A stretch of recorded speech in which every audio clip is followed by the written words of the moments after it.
శ్రోతలకు ఉగాది శ్రవ్యపత్రిక 19వ సంచికలోకి స్వాగతం. హనుమంతుడు, ఆంజనేయుడు తెలుగువారికి ఇష్టమైన దైవం. ఆయన అవతారాలు, ఉపయోగించే పుష్పాలు, పంచముఖ ఆంజనేయస్వామి వారి గురించి విందాం.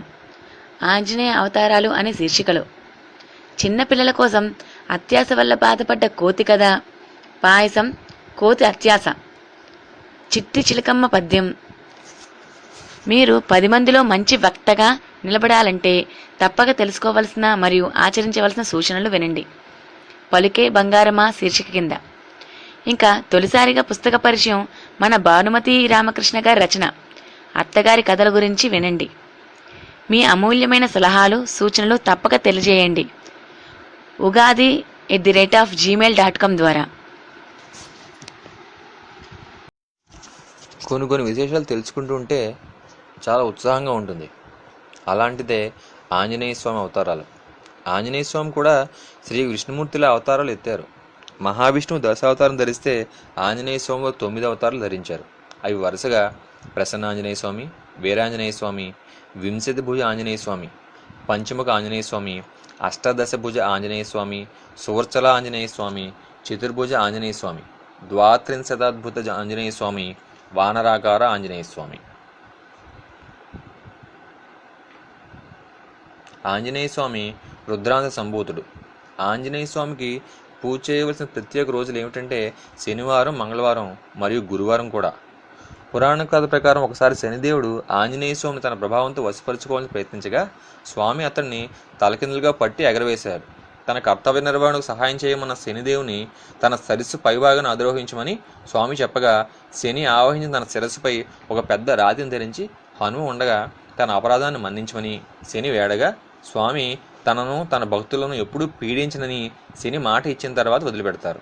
అందుకే 7.5 ఏళ్ల శనిదోషం ఉన్నవారు శనివారం ఆంజనేయ ఉపాసన చేస్తే వారికి మంచి కలిగి శనిదోషం తగ్గుతుంది. ఇతరులు మంగళ, గురు, శనివారాల్లో ఏ రోజైనా స్వామికి పూజ చేసుకోవచ్చు. ఇక స్వామికి ప్రీతిపాత్రమైనవి ఏమిటో చూద్దాం. ముందుగా తమలపాకుల దండ. ఒక కథ ప్రకారం అశోకవనంలో ఉన్న సీతమ్మ వారికి హనుమంతుడు రాముల వారి సందేశం చెప్పినప్పుడు అమ్మవారు ఆనందంతో హనుమంతుని తమలపాకుల దండ వేశారట, దగ్గరలో పువ్వులు కనిపించక. అందుకే స్వామికి తమలపాకుల దండ అంటే ప్రీతి అని చెప్తారు. తర్వాత మల్లెలు. గురువారాలు స్వామికి మల్లెలతో పూజ చేయడం చాలా శ్రేష్టం. పారిజాతాలు. స్వామికి పరిమళభరితమైన పువ్వులు అంటే చాలా ప్రీతి. అందుకే పారిజాతం పూలతో పూజ చేస్తారు. తులసి రాముల వారికి ప్రీతిపాత్రమైనది. మరి హనుమంతుడు కూడా ఇష్టమని మనకు తెలుసు కదండి. కలువ పువ్వులు కూడా శ్రీరాముల వారికి ఎంతో ఇష్టమైన పువ్వులు. కేరళలోని ఇరింజలగూడలో భరతునికి ఒక దేవాలయం ఉంది. అందులో అతనికి కలువ పువ్వుల మాల వేయడం సాంప్రదాయం. శ్రీరాముల వారికి హనుమంతుడు మరియు భరతుని మీద ఉన్నంత వాత్సల్యం ఉండడం చేత హనుమంతుడు స్వామికి కూడా కలువ మాల వేస్తారు. ఇక పంచముఖ హనుమాన్ గురించి చూద్దాం. శ్రీ విష్ణుమూర్తి అంశాల్లో ఉద్భవించిన రూపాలలో స్వామి పంచముఖ హనుమంతుడిగా వెలిశారు. ఈ పంచముఖం వివరాలు ఇలా ఉన్నాయి. తూర్పు ముఖంతో హనుమంతుడు పాపాలను హరించి చిత్తశుద్ధిని కలిగిస్తారు. దక్షిణముఖంగా కరాళ ఉగ్ర నరసింహస్వామి శత్రుభయాన్ని పోగొట్టి విజయాన్ని కలుగజేస్తారు. పడమర ముఖంగా మహావీర గరుడ స్వామి దుష్ట ప్రభావాలను పోగొట్టి శరీరానికి కలిగే విష ప్రభావాలను రక్షిస్తారు. ఉత్తరముఖంగా లక్ష్మీ వరాహమూర్తి గ్రహ చెడు ప్రభావాలను తప్పించి అష్టైశ్వర్యాలు కలగజేస్తారు. ఊర్ధ్వంగా ఉండే హయగ్రీవ స్వామి జ్ఞానాన్ని, జయాన్ని, మంచి జీవన సహచరిని, బిడ్డలను ప్రసాదిస్తారు. జై హనుమాన్. పాయసం, కోతి అత్యాశ. ఒక అడవిలో ఒక కోతి ఉండేది. ఆ కోతికి ఒకరోజు పాయసం తినాలని బుద్ధి పుట్టింది. కానీ పాయసం తయారు చేయడానికి ముందు ఒక కుండ కావాలి. అది ఆ దారి పక్కన ఏడుస్తూ కూర్చుంది. ఆ దారే వెడుతున్న ఒక కుండ అమ్ముకునేవాడు కోతి ఎందుకు ఏడుస్తున్నావు అని అడిగాడు. అప్పుడు కోతి వెక్కుతూ, నాకు పాయసం తినాలనుంది, మరి పాయసం చేసుకోవడానికి ఒక కుండ కావాలి కదా అంది. వాడు జాలిపడి, సరే ఏడవకు, ఒక కుండ ఇస్తాలే, తీసుకో అని ఆ కుండ ఇచ్చాడు. కుండ దొరికింది. మరి పాలు కావాలి కదా. మరి మళ్ళీ ఏడుస్తూ కూర్చుంది. ఆ దారిలో ఒక పాలవాడు పోతూ, ఎందుకు ఏడుస్తున్నావు కోతి అని అడిగాడు. నాకు పాయసానికి పాలు కావాలి అంది. వాడికి జాలి వేసి సరే అని ఆ కుండలో పాలు పోశాడు. ఇంకా చక్కెర, జీడిపప్పు, సేమియా, యాలకుల పొడి కావాలి కదా. మరి ఏడుస్తూ కూర్చుంది. ఆ దారి వెంట సరుకులు అమ్ముకునేందుకు బజారుకు సరుకులు తీసుకొని ఒక శెట్టి వెళ్తున్నాడు. వాడు కోతిని ఎందుకు ఏడుస్తున్నావు అని అడిగాడు.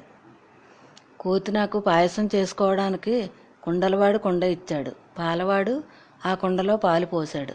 మరి సేమియా, చక్కెర, జీడిపప్పు అన్నీ కావాలి, అందుకని ఏడుస్తున్నాను.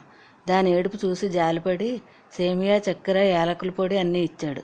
సరుకులన్నీ దొరికాయి. ఇంకా పాయసం చేయడమే తరువాయి.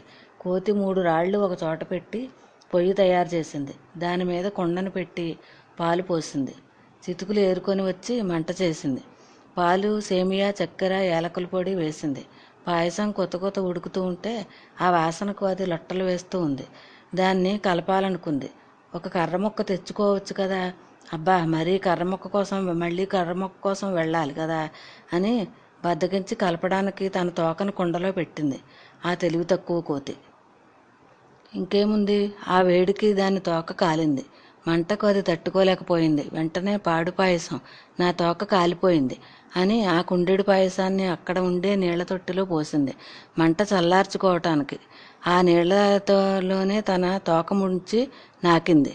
పాయసం నోటికి తియ్యగా తగిలింది. అబ్బా, పాయసం ఎంత రుచిగా ఉంది, అనవసరంగా నీటిపాలు చేశాను అని తొట్టిలోని నీళ్లను ఆబగా తాగసాగింది. పాయసం కొంచెమే ఉండడంతో నీళ్లతో కలిసి కొంచెం చప్పగా ఉన్న కోతికి బాగానే ఉంది అనిపించింది. దురాశతో ఆ నీళ్లన్నీ తాగి తాగి దాని పొట్ట పగిలింది. విన్నారా పిల్లలు, ఆ కోతి ముందు పాయసం బాగా లేదని పారపోసింది. మరి కాస్త నాకి చూసి బాగుంది అనుకుంది. ఏదైనా తిని చూస్తే కదా రుచి తెలిసేది. మరి కథలో కోతిలాగా అత్యాశకు పోయి ఎక్కువ తినకుండా ఉండాలి. చిట్టిలకమ్మ అమ్మ కొట్టిందా, తోటగలవా, పన్ను తెచ్చావా, పెడతావా, గుట్టుకు మింగవా. పలుకే బంగారమా. ఉపన్యాసం ఒక కళ. సమూహం ముందే కాదు, సన్నిహితులు, పరిచయస్తులు, వీరితో మాట్లాడాలన్న విషయం ఉండాలి. మరి అందరితో మాట్లాడాలన్న కోరిక తీర్చుకోవడానికి బాగా కష్టపడాలా? అక్కర్లేదు, చాలా సులువుగా మాట్లాడవచ్చు. నిజం, నేర్చుకోవడానికి చాలా సులభం. ఎవరికైనా 10 మందిలో మాట్లాడాలంటే ఈ క్రింది భయాలు ఉంటాయి. మనల్ని చూసి ఎదుటివారు నవ్వుతారు, నాకు ఏమీ రాదు, ఏమీ తెలియదు, నా గొంతు బాగోలేదు, వణుకు పుడుతుంది. ఇవి మనం సాధారణంగా ఉపన్యాసం ఇవ్వాలంటే భయపడే విషయాలు. వీటిని అధిగమించి మంచి వ్యక్తిగా నిలబడాలంటే ఎలా? మీరు మాట్లాడే విషయంపై మీకు అవగాహన ఉండాలి, మీపై మీకు నమ్మకం ఉండాలి, మీ ముఖం మీద చిరునవ్వు ఉండాలి. మిమ్మల్ని ఎవరూ చూడటం లేదు, మీ మాటలనే వింటున్నారని దృఢంగా విశ్వసించాలి. 1వ తరగతి పిల్లలకు పాఠాలు చెప్పడానికి మనం తయారుగా ఉంటాం. ఎందుకు? వాళ్ళకి ఏమి చెప్పినా అది వాళ్ళకి కొత్త విషయం కాబట్టి. అలాగే మనం ఎవరి ముందు ఉపన్యాసం ఇవ్వాలో వాళ్ళకి కొత్త సంగతులు మన నుంచి నేర్చుకోవడానికి వచ్చారు అని అనుకుంటే మనం సులభంగా మాట్లాడగలం. మీరు చెప్పే విశేషాలు అందరికీ తెలియవు. మీలో ఉన్న ఆందోళన తగ్గించుకోండి. ఒక గ్లాసు చల్లనీళ్ళు తాగి దీర్ఘశ్వాస కొన్ని తీసుకుని, మన ముందు కూర్చుని ఉన్న అందరినీ ఒకేసారి చూస్తూ మాట్లాడలేం.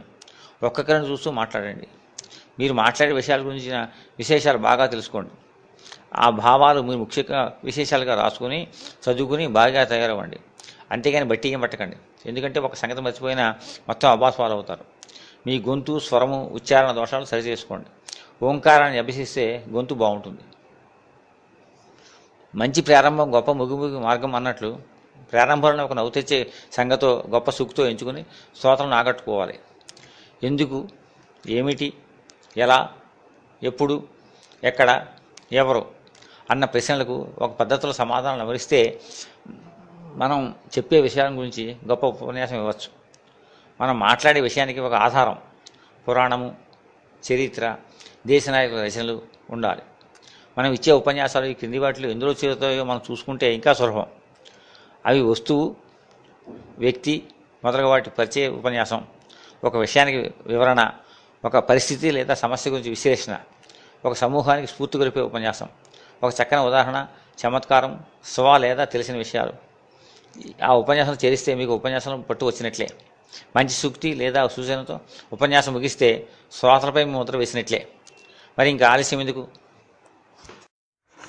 అత్తగారి కథలు మీరు చదివారా? తెలుగు సాహిత్యంలో మరుపురాని పాత్ర అత్తగారు. ఆ మాట అనగానే మన ముందు గయ్యాళి సూర్యకాంతం రూపం దర్శనమిస్తుంది. అది మన తప్పు కాదు, పరిస్థితుల ప్రభావం. అత్తగారు అనగానే కోడలను వేపుకు తినే పాత్రలే మన మనసులో మెదులుతాయి. కానీ దొంగలెవరో దొరలెవరో మనకు ఎలా తెలుస్తుంది?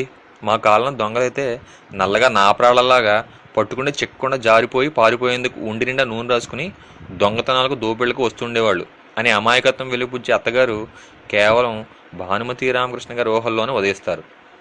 కల్తీ లేని భాషా భావనలతో తెలుగింటి అత్తగారు ఇలాగే ఉండాలని అందరూ ఆశించి ఆకాంక్షించే అపురూప సృష్టి భానుమతి అత్తగారు.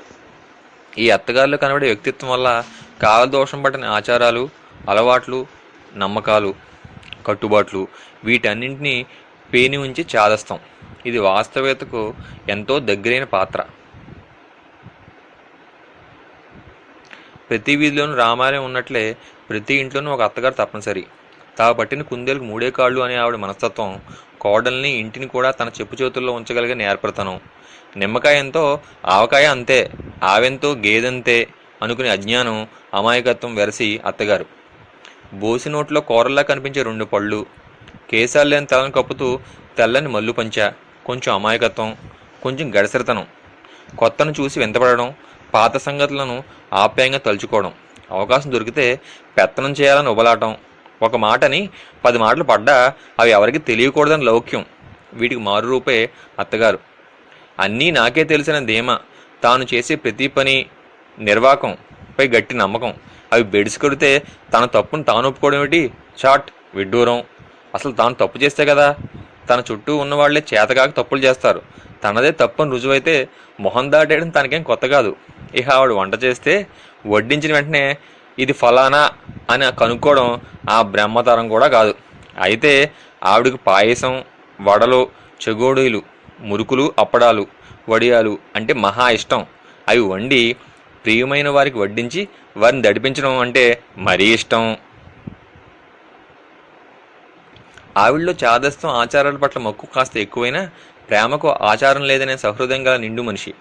ఇక ఆవిడ కాస్త మెల్లగా మాట్లాడితే తంజావూరు తంబూరా మందస్థాయి అనవచ్చు. అదే గొంతు పెంచారో కలకత్తా మెయిలే. కంఠం ఎత్తి మాట్లాడినప్పుడు మాత్రం కందిరీగలు ఘోష పెట్టినట్లు ఉంటుంది అంతే. అవడానికి పాతకాలం మనిషి అయినా జాలీ మూడ్లో ఉన్నప్పుడు మాత్రం ఇదిగో ఇంట్లో కాఫీ నీళ్ళు, రేపు మీకు నో కాఫీ అంటూ పొడి మాటలు ఇంగ్లీష్లో అలవోకగా దొర్లించేస్తుంది. అన్నట్లు మన అత్తగారికి జపాన్ అంటే ఢిల్లీ పక్కనే ఉంది. నిన్నటి వరకు మంచి మంచి కీర్తనలు, సన్నాయి మేళం, తర్వాత రోజునే అపస్వరాలు పుట్ట.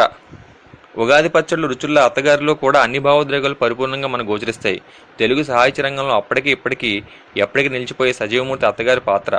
భానుమతి గారి సృజన మనల్ని మంచి పుస్తకాన్ని చదివిన తృప్తి కలిగిస్తుంది. ఇంతటితో ఈ సంచికలోని విశేషాలు ముగిశాయి. తర్వాత సంచికలో తిరిగి కలుద్దాం. అంతవరకు మా ఫేస్బుక్ పేజ్ ద్వారా మీ విలువైన అభిప్రాయాలు, సూచనలు పంచుకుంటారని ఆశిస్తూ ఇక సెలవు.